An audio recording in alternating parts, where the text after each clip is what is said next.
Nu tai va, principas, tada pabaigiam staigiai. Su. 7 kūnai, 7 čakras yra todėl pas žmogų, kad buvo 7 lygmenys visatos, 7 tirščiai. Ir visuose lygmenyse mes turim vien tokį kūną, koks jis turi būti.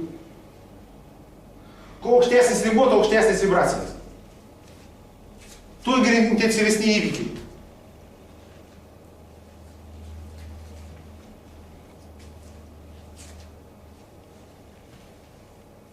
Tu esi viskas.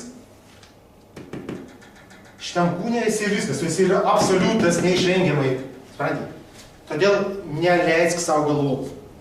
Neleisk savo galvoti, kad jis kažkur. Tik tai, bet ir neleisk savo gyvuliniam pradui susireikšminti automatiškai.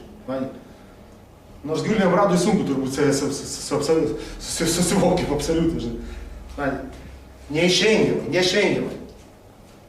Nori palaikyti ryšį, savo gyvybingumas, nuo to priklausys viskas. Dėl ko sakau, žinai, pačia yra panacėja. Čia iš tikrųjų yra panacėja. Jeigu tu gyveni harmonijai, vadinkim, savo geram ryšį su šituo, su savim tikru, tau niekada nebus gyvenime jokių problemų, ir būt negali.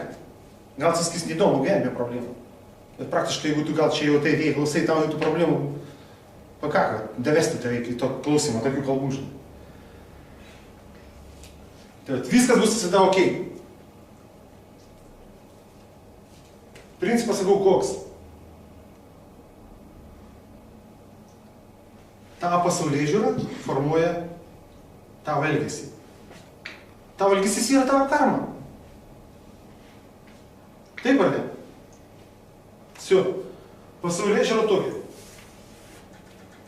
Kad tu čia atėjai į šitą planą ir išeisi. Pasisemsi patirties viską. Čia nėra nieko blogo, nieko gero. Čia yra taip, kaip yra. Viską. Liaudiškai kalbant, nieko grabą neįsidėsi.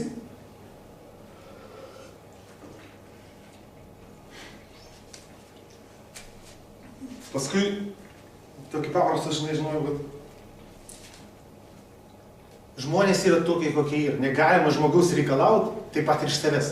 Negalima reikalauti tų savybių, kurių jame nėra. Žmonės yra skirtingos brandos. Tau gali atrodyti blogi, niekšai. Ir kaip sako, išminčiai, tas žmogus šiai minutį išteikimui ir yra geriausias, koks jis gali būti. Jis dar negali būti kitokiu. Taip ir tu. Prisimink savo bairius, viską, žinai, visus. Tu negalėjai, tu pats suprasi, kad tu negalėjai būti kitoks. Tai kaip tu gali savęs smerkti reikalauti, arba smerkti reikalauti ir iš ko nors kito, kad jis būtų geresnis, negu jis yra. Dabar tas pats, kas reikalauti, kad kokia šermukšnė taptų oboliu, tu ko jie netampa, a obolis, kad arbūzų taptų, tai ko, jis yra toks, koks yra. Taip ir su žmonėm. Žmonės skirtingi dėl to, kad turi mažai skirtingą patirtį turi.